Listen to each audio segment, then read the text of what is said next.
Assalamualaikum warahmatullahi wabarakatuh. Halo Google, perkenalkan nama saya Ronald Zaki Ardi Pranata dari Universitas Terbuka Fakultas Ekonomi Bisnis Prodi Manajemen semester 2. Nah, budaya dari Google apa sih yang saya sukai?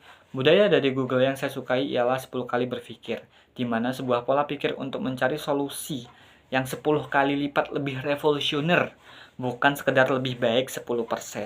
Inovasi ini saya rasakan sendiri lewat integrasi Gemini dalam Google Workspace pada fitur Help Me Write dan juga Enhance Smart Validations, di mana benar-benar membantu saya dalam merapikan data maupun tugas saya yang masih berantakan. Nah, kenapa sih harus join GSA? Karena mengingat di Indonesia hanya 9% dari 12.000 pendaftar yang terpilih menjadi Google Student Ambassador, saya melihat program ini tuh sebagai cara terbaik untuk menyalurkan antusiasme saya. Sebagai mahasiswa UT yang basis belajarnya itu 100% digital, saya punya akses langsung ke komunitas pejuang pendidikan jarak jauh yang masif untuk membuktikan bahwa teknologi Google bukan cuma alat bantu, tetapi katalisator utama untuk mencetak generasi pemimpin bangsa yang siap untuk perubahan AI. Untuk pertanyaan kedua, saya akan merancang workshop santai bertema manajemen trend and check. Di sini saya akan memperkenalkan Notebook LM, yaitu fitur dari Google sebagai pendamping berpikir cerdas yang bisa mengubah modul menjadi ringkas maupun modul menjadi audio, di mana nanti gaya belajarnya itu seperti podcast yang bisa membantu mahasiswa UT yang sibuk bekerja bisa belajar materi ujian lewat telinga sambil berangkat ke kantor. Nah, untuk kegiatan interaktifnya mungkin saya akan merancang challenge Gemini versus TikTok Trends. Kita akan mengubah modul mungkin dari modul manajemen ke teks dalam Notebook LM, lalu meminta Gemini untuk membandingkannya dengan tren bisnis yang ada pada saat ini ataupun yang lagi viral saat ini, dan juga membandingkannya dengan teori pada tahun 90-an. Apakah masih relevan ataupun relate untuk diterapkan pada bisnis era saat ini. Seperti itu. Jadi teman-teman itu belajar sambil praktek sehingga materi bisa difahami dengan baik melalui bantuan AI.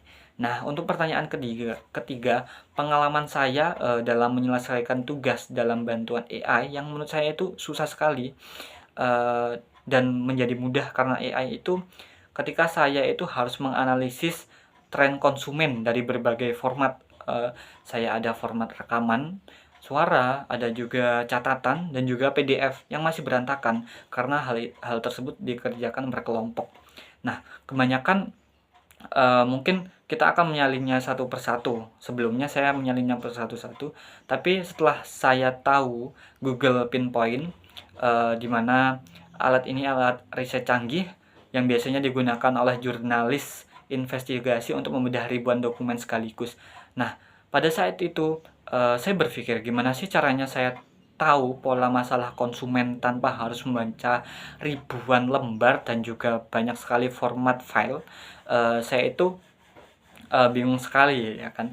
Dengan bantuan Pinpoint ini saya tinggal memasukkan sebuah file tersebut, dan juga teknologi ini akan mengubah audio maupun tulisan tangan, di mana hasilnya itu saya bisa menemukan kata kuncinya langsung. Mungkin keterlambatan ataupun kualitas dari ribuan dokumen tersebut. Nah, untuk pertanyaan keempat, momen yang paling saya banggakan ketika saya berhasil mencapai mungkin 1000 unique QR scan dari pendaftar Gemini di kalangan mahasiswa UT yang awalnya mungkin gaptek atau skeptis terhadap AI. Nah, sebagai mahasiswa semester 2 mungkin ini sangat realistis target saya karena UT memiliki jangkauan nasional yang sangat luas, dan juga dampak nyata yang ingin saya ciptakan adalah mengurangi waktu administrasi dan belajar mahasiswa hingga 60% sesuai dengan data riset saya yang menunjukkan efisiensi luar biasa dari penggunaan Gemini. Saya ingin menciptakan legacy di mana mahasiswa manajemen UT tidak lagi dikenal sebagai mahasiswa jarak jauh yang terisolasi, tapi sebagai komunitas talenta digital paling produktif yang mahir menggunakan AI untuk menyelesaikan masalah sosial di daerahnya masing-masing. Gitu. Terima kasih. Wassalamualaikum warahmatullahi wabarakatuh.